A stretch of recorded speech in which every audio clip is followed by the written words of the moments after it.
사랑하는 성도 여러분, 우리나라의 교육열은 세계 최고를 자랑합니다. 그 교육열이 얼마나 유명하고 뜨거우면 경제 활동에도 영향을 줄 정도로 우리나라의 교육열은 굉장히 뜨겁습니다. 여러분, 우리 부모님들은요, 우리 자녀들이 태어나면 우리 자녀들이 천재인 줄 압니다. 그래서 이 천재에 걸맞는 우유를 먹이려고 하죠. 그래서 이 우유를 줍니다. 아인슈타인처럼 천재처럼 자라가라고 하면서 이 우유를 먹입니다. 그런데 우리 자녀들이 이제 초등학교에 가서 첫 시험지를 받아들고 오면서 깨닫게 됩니다. 우리 아이가 천재가 아니구나. 그래도 제법 공부를 잘 하는 우리 아이가 우리나라 최고의 대학이라고 할 수 있는 S대에 진학하기를 소망하는 마음으로 이 우유를 먹입니다. 열심히 이 우유를 먹으면서 꼭 그 대학에 가야 된다 하고 아이들에게 얘기하죠. 그런데 이 아이가 중학교에 들어가면 성적이 더 떨어집니다. 안 되겠구나. S대 가기는 좀 무리겠구나. 그러면 이 대학이라도 가야지 하면서 이 우유를 먹입니다. 중학교 시간이 지나고 나서 고등학교에 올라가니 성적이 더 떨어지기 시작하는 거예요. 그래서 부모는 낙심하지만 그래도 이렇게 우리나라 최고 상위권 대학은 아니더라도 서울에 있는 학교라도 가라는 심정으로 이 우유를 먹이는 거예요. 그런데 이제 고3이 돼서 수능 시험을 보니까 성적이 잘 안 나오는 거예요. 그래서 이 부모들은 모든 것들을 내려놓고 우리 아이들이 지방이든 서울이든 상관없이 매일 등교할 수 있는 학교라도 좀 가라고 하면서 이 우유를 먹입니다.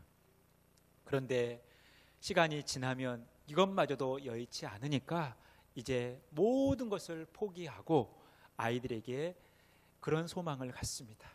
이것저것 안 따질 테니까 지방 가는데 너무 멀리 가지는 말고 가까운 저지방이라도 가라고 이 우유를 먹이는 거죠. 이게 우리 부모님들의 교육열입니다.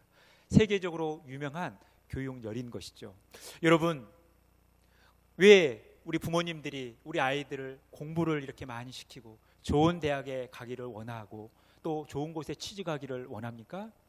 이게 성공한 삶이라고 생각하기 때문에 그래요. 이게 행복한 삶이라고 생각하기 때문에 그렇습니다. 좋은 대학에 가면, 좋은 대학만 나오면 우리 아이들이 좋은 곳에 취직하고 열심히 생활하면서 돈도 많이 벌 거라고 하는 이 생각 때문에 어려서부터 이 아이들에게 이렇게 투자를 합니다. 그런데 여러분 어때요? 우리가 투자한 만큼 또 우리가 원하는 것만큼 우리 자녀들이 좋은 대학에 가거나 그렇게 잘 자라줍니까? 사실 쉽지 않습니다. 그렇다고 우리가 또 좋은 대학 나왔다고 해서 항상 좋은 곳에 또 취업을 하거나 열심히 또 노력해서 돈을 많이 버는 것은 아니죠. 그런데 세상은 우리에게 그것을 요구하는 거예요. 그래서 요즘 우리 안에 많이 사용하는 말이 스펙이라는 거예요. 우리 자녀들이 지금도 이 스펙을 쌓기 위해 열심히 노력하고 또 힘들게 살아가고 있습니다. 여러분, 이 스펙이라는 말이 원래 말은 이 스페시피케이션이라는 사용 설명서예요. 여러분, 제품이 오면 그 제품에 대한 설명이 나오죠. 이 제품의 사양이 어떤가, 이 제품의 성능이 어떤가 하면서 그 설명서가 나와요. 그래서 이 설명서에 따라 이 물건을 사용하는 것이죠. 그런데 이 스페시피케이션은 그러니까 좀 길지 않습니까? 그래서 우리나라에서는 이 스페시피케이션의 이 앞에 네 글자를 따서 그냥 스펙이라는 말을 써요. 이 스펙이라는 말을 어떻게 사용하냐면 이 물건의 제품 설명서처럼 나를 많은 사람 앞에 설명하는 거예요. 나는 어떤 사람입니다. 나는 이런 사람입니다. 저의 토익 점수는 몇 점입니다. 저의 토플 점수는 몇 점입니다. 이런 자기 설명을 하는 거죠. 저는 어떤 기능을 가지고 있습니다. 저에게는 어떤 자격증이 있습니다. 저는 어디 학교를 나왔습니다. 저는 어떤 회사에서 근무한 적이 있습니다 하면서 이력서에 자신의 재능과 자신을 드러낼 수 있는 이 한 줄을 기록하는 것, 이게 스펙이에요. 제가 전에 섬기던 교회가 노량진에 있었습니다. 이 노량진에는 많은 스펙족들이 있어요. 자신의 스펙을 쌓아가기 위해서 열심히 노력하고 열심히 살아가는 우리 젊은 분들을 거기서 많이 만나게 됩니다. 그래서 스펙족이라는 말이 생겨났고 지금도 우리 많은 젊은이들이, 우리 자녀들이 이 스펙을 쌓기 위해서 지금도 노력하고 있다는 것입니다. 왜냐하면 이 세상이 이 스펙을 요구하는 거예요. 회사가, 어떤 직장에서 그 고도의 스펙을 원하기 때문에, 그렇게 하지 않으면 취업하는 것이 쉽지 않기 때문에, 내가 일하는 것이 쉽지 않기 때문에 이 스펙을 쌓기 위해서 지금도 몸부림치는 우리 많은 젊은 분들을 보게 됩니다. 사랑하는 성도 여러분, 세상도 이런 스펙을 요구하는 거예요. 그런데 여러분, 이 세상적인 스펙뿐만 아니라 우리에게는 영적인 스펙도 필요하다는 것입니다. 우리의 마음에 소원함이 있다면 하나님이 우리를 귀하게 사용하시는 거 아닙니까? 하나님께 우리가 쓰임받는 것이 바로 우리의 삶의 작은 소망 아니에요? 소박한 꿈 아닙니까? 할 수만 있다면 하나님께서 사용하시는 그런 귀한 분들이 다 되셔야 되지 않겠습니까? 그러기 위해서 하나님께서 요구하시는 우리의 스펙이 있다라는 것입니다. 우리에게 영적인 스펙이 필요하다라는 거예요. 그러면 우리가 갖춰야 할 영적인 스펙이 무엇일까? 오늘 본문 말씀을 함께 묵상하면서 그 의미를 찾아가 보도록 하겠습니다. 여러분, 오늘 본문 말씀은 이제 야곱이 그 가정 가운데 처한 어려운 이 문제를 극복해 가정 속에서 나타나는 이야기를 그리고 있습니다. 야곱의 딸인 디나가 세겜에게 강간을 당하게 됩니다.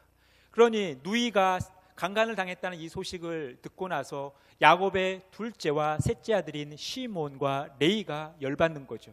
그래서 복수를 합니다. 그래서 이 세겜 사람들로 하여금 할례를 행하게 하고 처참하게 복수를 하게 되는 것이죠. 그런데 여러분, 복수는 또 다른 복수를 낳는 거 아닙니까? 그러니 재보복의 위기가 야곱 가정 가운데 들이닥친 거예요. 그런 과정 속에서 야곱이 선택한 일이 있습니다. 야곱이 한 일이 있다라는 것입니다. 그 과정 속에서 우리가 이 스펙의 의미를 함께 찾아가 보도록 하겠습니다. 여러분, 이 스펙이라는 말이 4개의 스펠링이지 않습니까? 이 4개의 스펠링으로 기록되어 있다는 것은 4개의 의미를 가지고 있다는 것이죠. 그 4개의 의미를 함께 살펴보도록 하겠습니다. 여러분, 첫 번째 우리가 갖춰야 할 스펙의 의미, 우리 흰 글씨를 한번 읽어보겠습니다. 내가 하나님을 만나는 경건의 자리라는 거예요. 여러분, 우리가 경건의 자리가 있어야 한다는 거예요. 내가 하나님을 만나는 경건의 자리가 있어야 한다는 것이죠. 우리 3절 말씀 같이 한 목소리로 읽겠습니다. 우리가 일어나 베델로 올라가자. 내가 환난 날에 내게 응답하시며 내가 가는 길에서 나와 함께 하신 하나님께 내가 거기서 제단을 쌓으려 하노라. 아멘. 여러분, 삶의 위기에 봉착한 야곱이 선택한 것은 무엇입니까? 베델로 올라가서 거기에서 하나님께 제단을 쌓는 거예요. 하나님께 예배하는 것이라는 거예요. 여러분, 왜 야곱이 하나님께 제사하고 하나님께 제단을 쌓으며 예배하려고 했습니까? 지금 이 문제의 해결은 누가 쥐고 계시다라는 거예요? 하나님이 쥐고 계시다라는 거예요. 이 문제의 해결의 열쇠를 하나님께서 쥐고 계시기 때문에 하나님을 바라보고 하나님을 의지하고 하나님을 섬기는 가운데, 하나님께 예배하는 가운데 하나님께서 이 문제를 풀어주실 것을 기대하는 것이죠. 하나님을 의지하며 하나님의 도우심을 구하는 야곱의 모습을 보게 되는 거예요. 그것이 베델에 올라가서 제단을 쌓으려고 했던, 하나님을 만나는 그 경건의 자리를 갖고자 했던, 그 경건의 자리를 확보하려고 했던 야곱의 모습을 우리는 보게 되는 것입니다. 여러분, 우리 앞에 놓여있는 문제를 해결하기 위해서 가장 먼저 필요한 것이 뭐예요? 하나님을 만나는 경건의 자리가 필요하다라는 것입니다. 여러분, 여러분들에게 경건의 자리가 있습니까? 하나님을 만나는 경건의 자리가 있습니까? 이 하나님을 만나는 경건의 자리라는 것은 하나님을 만나는 시간과 하나님을 만나는 장소를 포함하는 말이에요. 여러분, 우리가 우리 앞에 놓여있는 삶의 문제를 해결하기 위해서 가장 필요한 것은 하나님을 만나는 경건의 자리라는 것입니다. 그런데 이 경건의 자리를 확보하기 위해서 먼저 해결해야 할 것이 있어요. 그 해결해야 할 것이 무엇입니까? 2절 말씀이에요. 우리 같이 한 목소리 읽겠습니다. 야곱이 이에 자기 집안 사람과 자기와 함께한 모든 자에게 이르되 너희 중에 있는 이방 신상들을 버리고 자신을 정결하게 하고 너희들의 의복을 바꾸어 입으라. 여러분, 야곱은 자기 사람들에게 어떻게 이야기합니까? 이방 신상들을 버리라는 것입니다. 자신을 정결하게 하라는 거예요. 의복을 바꾸라는 것입니다. 여러분, 이것이 무엇입니까? 그들이 가지고 있는 죄예요. 그들이 반드시 경건의 자리를 확보하기 위해 필요했던 것은 뭐예요? 그들의 죄의 문제를 해결하는 거예요. 여러분, 이방 신상들이 뭡니까? 라헬이 자기 아버지의 집에서 나올 때 들고 나왔던 게 뭐예요? 드라빔이죠. 드라빔. 이 드라빔을 비롯해서 모든 이방 민족들이 가지고 있는 이런 우상 숭배의 도구로 사용되어졌던 이런 형상물들이 다 지금 그들 앞에 놓여 있는 문제점이었다라는 거예요. 하나님보다 더 소중히 여기고 하나님보다 더 집착하고 하나님보다 더 의지하는 것이 우상인 거예요. 우리의 탐심, 우리의 모든 욕심들, 우리의 모든 우선순위들이 하나님보다 앞서는 순간 이것들이 다 우상이 될 수 있다는 거예요. 우리가 가지고 있는 사소한 물건 하나가 우상 숭배의 도구가 될 수 있다는 거예요. 이 우상 신상들을 버리라는 것입니다. 그리고 정결한 삶을 살아라는 것이죠. 정결한 삶을 산다는 것이 무엇입니까? 그들이 이방 문화 속에 살아가면서 자신들을 모르게 그들의 몸속에, 그들의 생활 속에 들어온 이방 사람들의 잘못된 문화, 사회적 습관들, 잘못된 습관들, 이 모든 것들을 제거하라는 거예요. 그리고 의복을 바꾸어 입으라는 것이 무엇입니까? 그들의 삶에 구체적인 변화가 있어야 된다는 거예요. 여러분, 우리가 예수 믿는다 이야기할 때는 어떻게 표현됩니까? 예수 그리스도로 옷을 입는 것이죠. 예수 그리스도로 옷을 입는다는 건 뭐예요? 예수 그리스도께서 통치하시는, 예수 그리스도께서 다스리시는, 예수 그리스도께서 인도하시는, 예수 그리스도께서 주시는 그 마음을 품고 새로운 변화의 삶을 살아가는 것입니다. 여러분, 야곱이 그의 가족들에게 경건의 자리를 확보하는 데 있어서 그들이 해결해야 할 것이 무엇이에요? 이 죄의 문제였다는 거예요. 다른 말로 표현하면 우리가 경건의 자리를 확보하면 이 죄가 우리에게서 멀어지는 것이죠. 하나님을 가까이 하면 가까이 할수록, 하나님을 만나면 만날수록, 하나님의 이름을 부르면 부를수록 죄는 우리 안에서 멀어지는 것입니다. 여러분, 죄에서 자유로울 분들이 누가 있습니까? 우리가 이 죄 때문에 고민하는 거예요. 우리가 믿음의 길을 걸어가지만, 우리가 하나님을 섬긴다고 하지만 이 죄에서 자유로운 분들이 그렇게 많지 않습니다. 끊임없이 찾아오는 이 죄의 문제가 우리를 괴롭히거든요. 그런데 여러분, 이 죄를 내가 끊어야지 다짐한다고 여러분 끊어집니까? 우리가 수도사의 삶을 살려고 한다고 해서 이 죄의 문제가 끊어집니까? 그렇지 않아요. 우리의 죄의 문제는 하나님을 가까이 하면 가까이 할수록, 하나님을 만나는 자리를 더 확보하면 할수록 이 죄를 멀리하게 되어 있다는 거예요. 그러니 여러분, 우리가 하나님과의 만남의 자리를 늘 확보하면서 죄를 멀리하시는 그런 놀라운 은혜가 저와 여러분의 삶 가운데 가득 넘치기를 간절히 바라겠습니다. 여러분, 우리가 하나님을 만나는 이 경건의 자리를 확보한다는 것이 바로 그렇게 유익한 거예요. 우리 이사야 55장 6절에서 7절 말씀을 같이 읽겠습니다. 너희는 여호와를 만날 만한 때에 찾으라. 가까이 계실 때 그를 부르라. 악인은 그의 길을, 불의한 자는 그의 생각을 버리고 여호와께로 돌아오라. 그리하면 그가 긍휼히 여기시리라. 우리 하나님 아버지 하나님께로 돌아오라. 그가 너그럽게 용서하시리라. 여러분, 우리가 하나님을 만나는 자리를 갖는다라는 것, 그 자리를 확보한다라는 것은 하나님을 만날 만한 때에 하나님을 찾는 것을 의미하는 거예요. 때로는 우리 앞에 놓인 삶의 위기가 하나님을 만나는 때일 수도 있습니다. 때로는 우리 앞에 놓인 많은 형통의 순간들, 감사할 일들이 많았을 때도 하나님을 만나는 때라는 것입니다. 이 하나님을 만나고 하나님을 찾는 가운데 우리가 여호와께로 돌아가는 것, 우리가 원래 있어야 할 자리로 돌아가는 것이죠. 그때 하나님께서 우리를 긍휼히 여기시고 우리를 용서하신다라고 말씀하고 있습니다. 또한 우리가 하나님과의 만남의 자리를 갖는다는 것이 무엇을 의미하는가? 요한복음 15장 7절과 9절 말씀이에요. 우리 같이 읽겠습니다. 너희가 내 안에 거하고 내 말이 너희 안에 거하면 무엇이든지 원하는 대로 구하라. 그리하면 이루리라. 아버지께서 나를 사랑하신 것 같이 나도 너희를 사랑하였으니 나의 사랑 안에 거하라.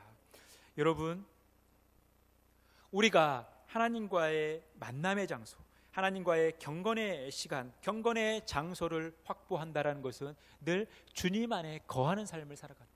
주님 안에 거했을 때 우리가 구하는 모든 것들이 다 그대로 이루어진다는 것입니다. 하나님의 사랑이 우리 안에 풍성하게 임한다는 것이죠.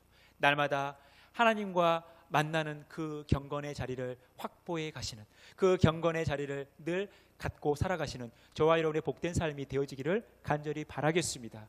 이런 경건의 자리를 확보하게 되면 어떤 일이 우리 안에 일어납니까? 우리 4절 말씀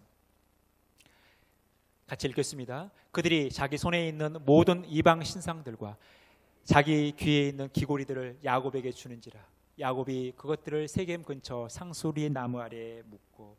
여러분, 그들이 우상숭배가 얼마나 심했는지, 심지어 그들이 귀고리까지 우상숭배의 도구로 사용했다라는 것입니다. 가나안 사람들이 착용했던 그 귀고리에는 어떤 마력과 같은 어떤 신비한 힘이 있다 생각해서 이 귀고리도 우상의 도구로 사용했다라는 것이 그렇게 심각했어요. 그것을 지금 세겜 근처 상수리 나무 아래에 묻었습니다.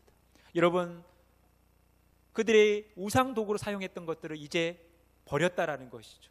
이 세겜 근처 상수리 나무는 어떤 곳입니까? 창세기 12장에 보면 아브라함이 가나안 땅에 들어가자마자 처음 하나님께 장막을 치고 제단을 쌓던 곳이 이 상수리 나무 근처예요. 또 여호수아 24장에 보면 여호수아가 그의 삶을 마무리하면서 하나님의 언약, 그 언약의 증거로 기둥을 세우면서 그곳에 하나님과의 그 약속의 흔적으로 남긴 곳, 그것이 바로 세겜 근처 상수리 나무 근처예요. 여러분, 우리가 하나님을 가까이 할 때, 우리가 경건의 자리를 확보할 때 우리 안에 있는 이 죄의 문제들이 벗어나기 시작되는 거예요. 이 죄의 문제를 해결하고 나면 여러분 어떤 일이 생깁니까? 5절 말씀이에요. 우리 같이 읽겠습니다. 그들이 떠났으나 하나님이 그 사면 고울들로 크게 두려워하게 하셨으므로 야곱의 아들들을 추격하는 자가 없었더라. 분명 야곱의 가족은 위기에 처해 있어요. 재보복의 위협이 있었습니다. 그런데 누가 개입하셨어요? 하나님이 개입하셨어요. 그래서 사면 고울들로 크게 두려워하셔서 이제 세겜 사람들이 야곱의 아들들을 추격하지 못했다라는 거예요. 하나님의 초자연적인 역사가 나타났던 것입니다. 여러분, 이것이 성경의 원리예요. 하나님이 일하시는 방식이라는 거예요.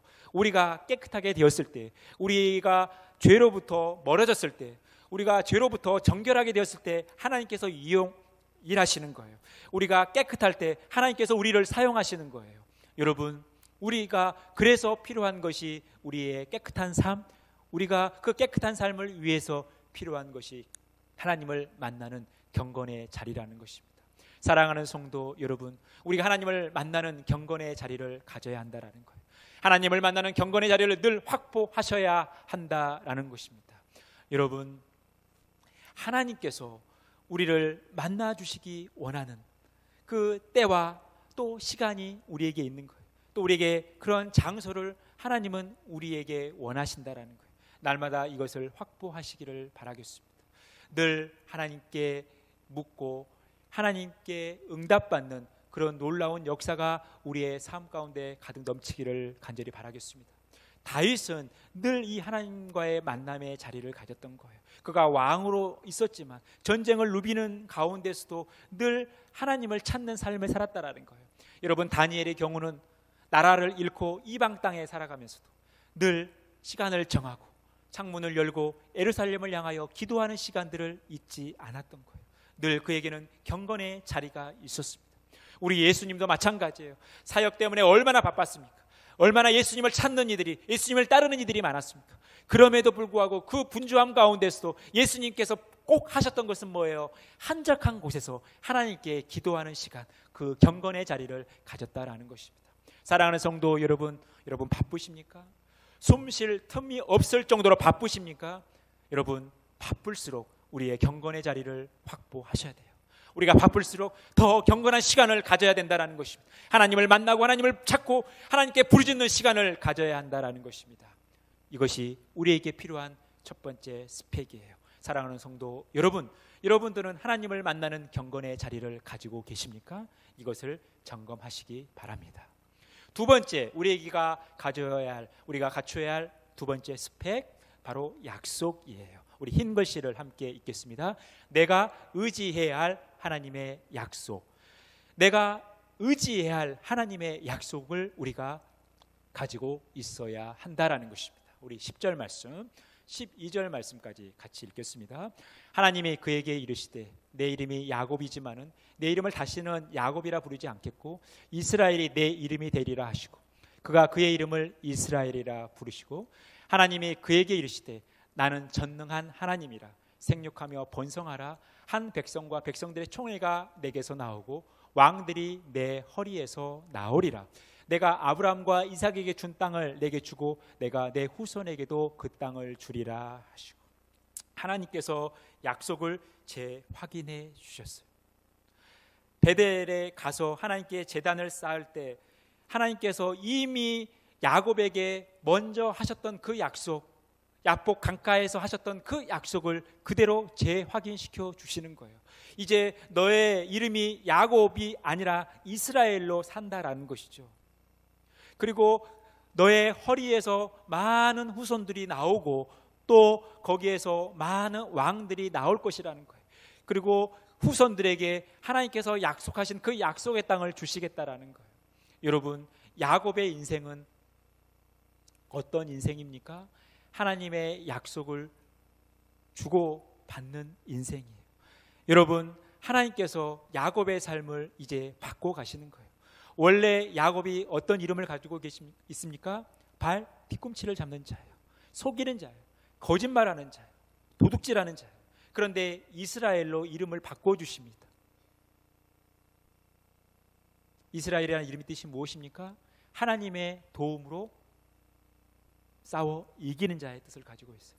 그동안 야곱은 자신의 생각과 자신의 경험과 자신의 잔머리를 이용해서 살아갔어요. 그래서 많은 사람들을 속였습니다.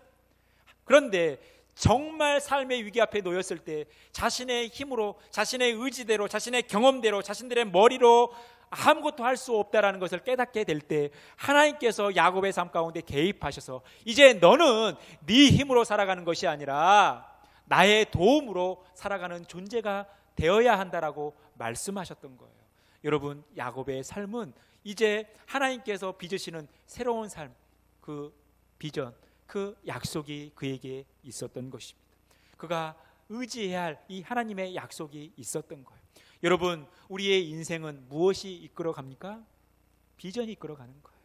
우리의 삶의 비전이 우리의 삶을 이끌어가는 거예요. 그 비전은 무엇입니까? 하나님이 우리에게 주신 약속이에요. 하나님께서 우리에게 주신 그 약속을 믿고 우리가 나가는 거예요. 여러분들은 하나님께서 주신 약속들이 있습니까? 여러분들이 의지해야 할 하나님의 약속이 있냐라는 거예요. 여러분, 이것을 우리가 가지고 살아가야 한다라는 것입니다. 우리 요한 1서 2장 25절 말씀 같이 한 목소리로 읽겠습니다. 그가 우리에게 약속하신 것은 이것이니 곧 영원한 생명이니라. 하나님께서 우리에게 주신 약속, 그 약속이 영원한 생명이라는 거예요. 이 생명을 가지고 우리가 살아가는 것입니다. 또한 우리 베드로후서 1장 3절에서 4절 말씀 같이 읽겠습니다. 그의 신기한 능력으로 생명과 경건에 속한 모든 것을 우리에게 주셨으니 이는 자기의 영광과 덕으로서 우리를 부르신 이를 알므로 말미암음이라. 이로써 그 보배롭고 지극히 큰 약속을 우리에게 주사 이 약속으로 말미암아 너희가 정욕 때문에 세상에서 썩어질 것을 피하여 신성한 성품에 참여하는 자가 되게 하려 하셨느니라. 여러분, 우리는 영원한 생명을 바라보며 살아가는 삶이에요. 그런데 하나님께서 우리에게 이 약속을 주셨다는 것입니다. 그런데 이 약속을 주실 때는 우리가 하나님의 성품에 참여하는 자가 되는 것, 우리가 성화의 삶을 살아가는 것, 우리가 거룩한 삶을 살아가는 데 있다라는 거예요. 여러분, 그래서 우리가 구원을 받았다라는 증거가, 우리가 성화의 삶을, 우리가 거룩한 삶을, 우리가 하나님의 성품을 닮아가는 삶의 증거가 우리 안에 하나님의 약속으로 남아 있어야 된다라는 것입니다. 우리가 반드시 의지해야 할 하나님의 약속을 가지고 있어야 된다라는 거예요. 여러분들은 여러분들이 의지해야 할 하나님의 약속이 있습니까? 이것이 우리가 갖추어야 할 스펙이라는 것입니다. 우리가 갖추어야 할 영적인 스펙이라는 거예요. 날마다 이 하나님의 약속을 붙들며 살아가는 저와 여러분의 복된 삶이 되어지기를 간절히 바라겠습니다. 세 번째, 우리가 갖추어야 할 영적 스펙, 바로 실예라는 것입니다. 우리 흰 글씨를 함께 읽어보겠습니다. 내가 기억해야 할 하나님이 역사하신 예. 여러분, 창세기 35장 6절에서 7절 말씀 같이 읽겠습니다. 야곱과 그와 함께한 모든 사람이 가나안 땅 루스 곧 베델에 이르고 그가 거기서 제단을 쌓고 그곳을 엘베델이라 불렀으니 이는 그의 형의 낯을 피할 때에 하나님이 거기서 그에게 나타나셨음이더라. 여러분, 지금 그가 기억해야 할 것이 있었어요. 무엇입니까? 바로 하나님이 그와 함께 했던 삶이에요. 여러분, 야곱의 삶이라는 것은 어떤 삶입니까? 하나님께서 역사하셨던 정말 파란만장한 삶이에요. 여러분, 야곱의 성품만큼, 야곱의 기질만큼 그에게는 많은 삶의 위기가 찾아왔어요. 그럴 때마다 하나님께서는 그의 삶 가운데 개입하셨어요. 그런데 오늘 본문은 그가 그 형 에서의 낯을 피하여 있을 때에 하나님께서 역사하셨던 그 예를 들어주고 있습니다. 그것을 1절에서도 다시 한번 얘기했죠. 내가 내 형 에서의 낯을 피하여 도망하던 때에 내게 나타났던 하나님. 여러분, 이 일이 어떤 이야기예요? 에서는 야곱에게 모든 것을 빼앗겼습니다. 야곱은 형 에서에게서 모든 것을 빼앗아 버렸어요. 그런데 모든 것을 빼앗았지만 야곱은 도망자의 신세가 된 거예요. 그래서 이 형을 피해서 루스라는 곳에 갔을 때 거기서 돌베개를 베고 잘 때 하나님께서 야곱에게 비전을 주셨습니다. 그리고 외삼촌인 라반의 집에 있을 때 하나님께서 그와 함께 하셨어요. 그리고 라반의 집에서 나와서 에서를 만나야 할 순간에 그 야복강가에서 하나님과 씨름하면서까지 그의 삶이 위기와 어려움으로 인하여 고뇌 가운데 있을 때 하나님은 야곱과 함께 하셨다라는 거예요. 지금 야곱이 이 세겜 땅에서 일어나는 이 어려운 일로 인해서 삶의 위기가 있지만 이 문제를 해결해 주신 하나님, 그 해결해 주신 하나님이 그냥 그 문제를 해결해 주는 것으로만 끝나는 것이 아니라 이것이 우리의 신앙의 유산으로 계속해서 남아야 한다라는 거예요. 그 위기는 끝났지만 그가 의지해야 할 하나님의 약속이 있었던 것이고 또 계속해서 간직해야 할, 또 기억해야 할 하나님께서 그의 삶 가운데 역사하셨던 예들이 있었다라는 것입니다. 여러분, 우리가 믿음의 길을 걸어가면서 하나님은 우리의 삶 가운데 지금까지 계속해서 역사하셨습니다. 여러분, 여러분의 삶의 위기가 됐든 또 평탄한 삶이 됐든 그 순간순간마다 하나님께서 여러분들의 삶 가운데 개입하시고 역사하셨던 실제적인 예가 있습니까? 여러분, 여러분들이 하나님을 만났던 놀라운 감격과 간증의 사건들이 있습니까? 이것이 만약에 없다면 여러분, 우리의 신앙생활을 다시 한번 점검해 볼 필요가 있는 거예요. 지금까지 단 한 번도 하나님을 만나는 경험이 없었다. 단 한 번도 하나님이 역사하신 것들을 경험하지 못했다. 내가 하나님께 눈물 뿌려 기도할 때 하나님께서 나에게 응답하셨던 그 일이 나에게는 한 번도 없었다. 여러분, 우리의 신앙에 문제가 있는 거예요. 여러분, 우리는 기억해야 돼요. 하나님께서 우리들 가운데 역사하셨던 예들을, 그 간증거리들을 반드시 기억하셔야 되는 거예요. 우리 신명기 8장 18절 말씀 같이 읽겠습니다. 하나님 여호와를 기억하라. 그가 내게 재물 얻을 능력을 주셨습니다. 이같이 하심은 내 조상들에게 맹세하신 언약을 오늘과 같이 이루려 하십니다. 하나님의 약속이 우리들 가운데 이루어지는 그 과정 속에서 반드시 기억해야 될 거, 하나님을 기억하라는 거예요. 여호와 하나님을 기억하라는 거예요. 그렇게 기억할 때 하나님께서 우리들 가운데 반드시 그 약속들을 이룰 것을 우리는 또 믿을 수 있다라는 것입니다. 여러분, 그래서 우리가 하나님을 기억해야 돼요. 하나님의 일하신 일들을 기억해야 한다라는 것입니다. 이사야 46장 9절, 너희는 옛 정리를 기억하라. 나는 하나님이라. 나 외에 다른 이가 없느니라. 나는 하나님이라. 나 같은 이가 없느니라. 하나님께서 우리들 가운데 행하셨던 옛 정리를 우리가 기억하며 그것이 우리의 믿음의 유산이 되어 그 믿음이 풍성해져서 앞으로 믿음의 길을 걸어가는 저와 여러분의 삶이 되어지기를 간절히 바랍니다. 여러분, 여러분들에게는 하나님께서 역사하셨던 일들이 있습니까? 내가 기억해야 할 하나님이 역사하신 예들이 있습니까? 이것이 우리가 갖춰야 할 세 번째 스펙이라는 거예요. 이 스펙을 갖추어 살아가는 저와 여러분의 복된 삶이 되어지기를 간절히 바라겠습니다. 네 번째, 마지막 우리가 갖춰야 할 영적인 스펙, 바로 명령이에요. 우리 흰글씨 같이 읽겠습니다.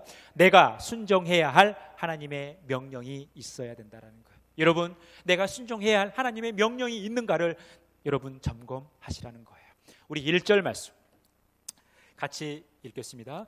하나님이 야곱에게 이르시되 일어나 베델로 올라가서 거기 거주하며 내가 내 형 에서의 낯을 피하여 도망하던 때에 내게 나타났던 하나님께 거기서 제단을 쌓으라 하신지라.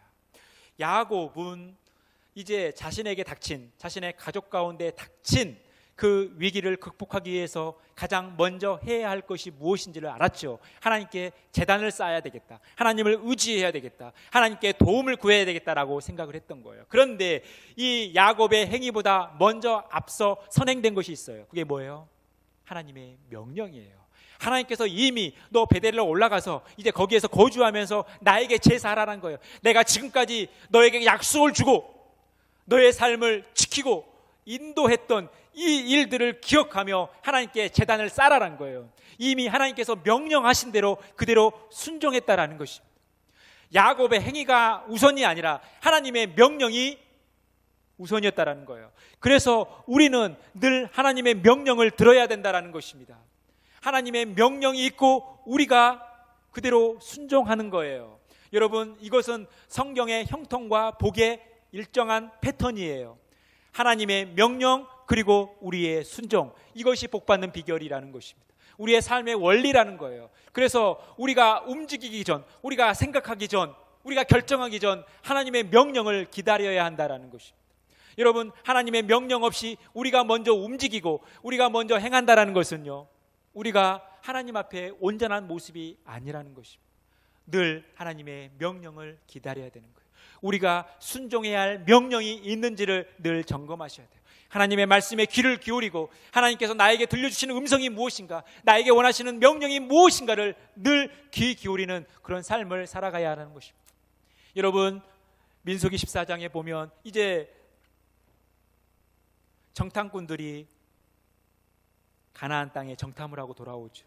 여호수아와 갈렙 외에는 모두가 부정적인 보고를 해요. 그래서 여호수아와 갈렙은 우리가 가나안 땅을 취하자, 가자, 우리가 이길 수 있다, 하나님이 함께 하시니까 우리가 하나님만 믿고 나아가면 저 땅을 취할 수 있다라고 이야기했지만 나머지 부정적인 보고를 들은 10명의 정탐꾼에 의해 부정적인 보고를 들은 사람들이 좌절하는 거예요. 이제 우리가 여기서 죽게 되는구나, 차라리 애굽에서 죽은 게 훨씬 나았다, 우리 처자식이 다 이제 포로로 잡혀갈 거야, 노예가 될 거야, 우린 여기서 다 죽을 거야, 이런 푸념을 하면서 가나안 땅에 가는 것을 포기해요. 그런데 하나님께서 그 자리에서 심판을 하시죠. 그러니까 이들이 안 되겠다 싶어가지고 가나안 땅을 취하려고 해요. 그랬을 때 어떻게 됩니까? 실패하죠. 하나님께서 명령하시지 않았기 때문에, 하나님께서 저 가나안 땅을 취하라고 말씀하지 않으셨기 때문에, 하나님은 이제 너희가 38년 동안 더 생활하면서 광야에서 40년 동안 생활할 거야, 하나님께서 이렇게 말씀하셨는데 그들이 아무리 그 땅을 취하려고 한들 되겠습니까? 안 되는 거예요. 여러분, 이스라엘 백성들이 나중에 가나안 땅을 정복해가는 과정 속에서 하나님의 도우심으로 인하여 난공불락이었던 여리고성을 취합니다. 그러니까 이스라엘 백성들이 굉장히 사기가 충천했죠. 자신감이 생겼어요. 그래서 아이성을 쉽게 보는 거예요. 그래서 아이성을 취하려고 합니다. 그런데 어떻게 됩니까? 실패하죠. 물론 아간의 범죄도 있었지만 하나님께서 그 아이성을 취하라고 명령하지 않으셨거든요. 하나님의 명령 없이 움직이는 우리의 행위는 다 실패할 수 있는 거예요. 그래서 하나님 앞에 다윗은 늘 물었던 거예요. 하나님, 제가 칠까요 말까요? 하나님, 제가 전쟁을 할까요 말까요? 늘 하나님께 물었던 거예요. 그래서 하나님께서 명령하실 대로 그대로 순종했을 때 다윗이 형통했던 것입니다. 사랑하는 성도 여러분, 여러분들은 하나님이 명령하신 그 명령에 얼마나 귀를 기울이고 계십니까?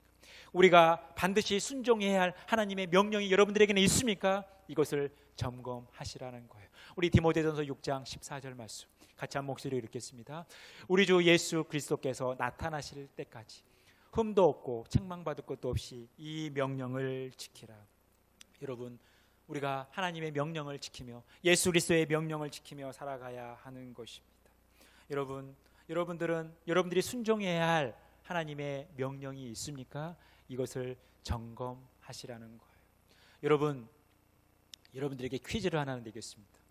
세계에서 가장 오래된 교회가 어떤 교회인지 아십니까? 그 교회의 이름을 알고 계십니까? 세계에서 가장 오래된 교회, 바로 이 교회예요. 우리 7절 말씀 같이 한 목소리 읽겠습니다. 그가 거기서 제단을 쌓고 그곳을 엘베델이라 불렀으니 이는 그의 형의 낯을 피할 때에 하나님이 거기서 그에게 나타나셨습니다. 여러분, 세계에서 제일 오래된 교회가 바로 엘베델 교회입니다. 하나님께서 야곱을 통해서 이 엘베델 교회를 세우셨어요. 그러면서 이 엘베델 교회의 성도들이 갖춰야 할 영적 스펙을 말씀하셨다라는 것입니다. 그 스펙이 무엇입니까? 첫 번째, 내가 하나님을 만나는 자리가 있는가, 이것을 점검하셔야 돼요. 두 번째, 내가 의지해야 할 하나님의 약속이 있는가, 이것을 점검하셔야 돼요. 세 번째, 내가 하나님이 역사하신 예가 있는가, 이것을 점검하셔야 돼요.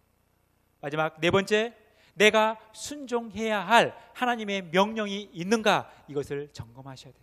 하나님께서 엘베델 교회 가운데 주신 우리의 영적인 스펙이 바로 이 네 가지입니다. 이 스펙을 갖추며 살아가시는 저와 여러분의 복된 삶이 되어지기를 간절히 바라겠습니다. 올 한 해 이 스펙을 갖추며 살아가시기를 간절히 바라겠습니다. 그러면 여러분, 우리가 이 스펙을 갖추기 위해서 이것저것 다 취한다고 해서 진짜 스펙을 갖추느냐? 그렇지 않다라는 거예요. 여러분, 우리 아이들이 돌잔치를 하죠. 돌잔치를 하면 하는 게 있어요. 그게 뭡니까? 돌잡이죠. 그래서 어떤 부부가 아이의 돌을 맞이하여 돌잔치를 합니다. 그래서 이제 돌잡이를 하려고 아빠가 이 돌잡이 상에다가 놓습니다. 돈과 책과 수갑과 판사봉을 놔요. 아내가 왜 이걸 놨어요? 묻습니다. 이 남편이 이렇게 대답을 하는 거예요. 우리 아이가 돈을 잡으면 사업가가 될 것이고, 책을 잡으면 학자가 될 것이고, 교수가 될 것이고, 또 수갑을 잡으면 경찰이 될 것이고, 봉을 잡으면 판사가 될 것이에요. 그렇게 얘기를 했어요. 이제 이 돌을 맞은 아이가 이 물건들을 봅니다. 이 돌상을 보면서 눈여겨보더니 하나씩 하나씩 잡기 시작하는 거예요. 먼저 돈을 움켜쥡니다. 그리고 자기가 가지고 있는 옷에, 자기가 입고 있는 옷에 호주머니에 넣습니다. 그리고 책을 잡습니다. 그 책을 잡고 이 아이가 자기의 겨드랑이에 낍니다. 그리고 수갑을 자기 팔에 껴요. 그리고 마지막에 판사봉을 잡습니다. 이때 이 아이의 모습을 본 아빠가 답답한 마음으로 한숨을 쉬며 이렇게 이야기를 합니다. 아이고, 우리 아이가 정치인이 되겠구나. 못 알아들으시는군요. 집에 가서 잠잠히 생각을 해보시기 바랍니다. 여러분, 우리가 스펙을 갖춘다고 해서 이것저것 다 갖추는 게 중요한 게 아니라는 거예요. 여러분, 꼭 필요한 것, 중요한 것을 갖춰야 된다는 거예요. 여러분, 우리 오늘 본문 창세기 35장 1절에서 15절 말씀에 가장 많이 등장하는 단어가 있어요. 뭐예요? 베델입니다. 베델. 베델이란 뜻이 뭐예요? 하나님의 집이라는 거예요. 하나님의 집이 의미하는 게 뭡니까? 하나님의 통치와 다스림을 의미하는 거예요. 다른 말로 표현하면 하나님이 우리의 전부가 된다라는 거예요. 여러분, 우리가 스펙을 갖추기 위해서 이것저것 갖추는 거, 이게 중요한 게 아니라 꼭 필요하고 중요한 것을 갖추는 거예요. 여러분, 우리가 갖춰야 할 가장 중요한 스펙이 뭐예요? 하나님이라는 거예요. 하나님과의 만남의 자리, 하나님의 약속, 하나님이 역사하신 예, 하나님의 명령, 이 하나님이 전부라는 것입니다. 이것을 우리가 잡고 이걸 붙들고 살아갈 때 우리가 온전한 스펙을 갖추며 이 스펙을 갖추었을 때 하나님께서 우리를 귀하게 사용하실 것입니다. 여러분, 혹 이 네 가지의 스펙을 여러분 아직 갖추지 못했습니까? 올 한 해를 살아가면서 이 스펙을 갖추며 살아가시길 바라겠습니다. 이 스펙을 갖추며 하나님께 귀하게 쓰임받는 우리 교회와 여러분의 삶이 되었으면 좋겠습니다. 이 영적 스펙을 가지고 믿음으로 승리하시는 행복하고 복된 한 해 되어져서 하나님께 영광 돌리고, 하나님께서 올 한 해 나와 우리 교회, 우리 가정을 통해 많은 일들을 하셨구나라고 고백할 수 있는 그런 복된 삶 살아가시기를 간절히 바라겠습니다. 기도하겠습니다. 하나님, 감사합니다.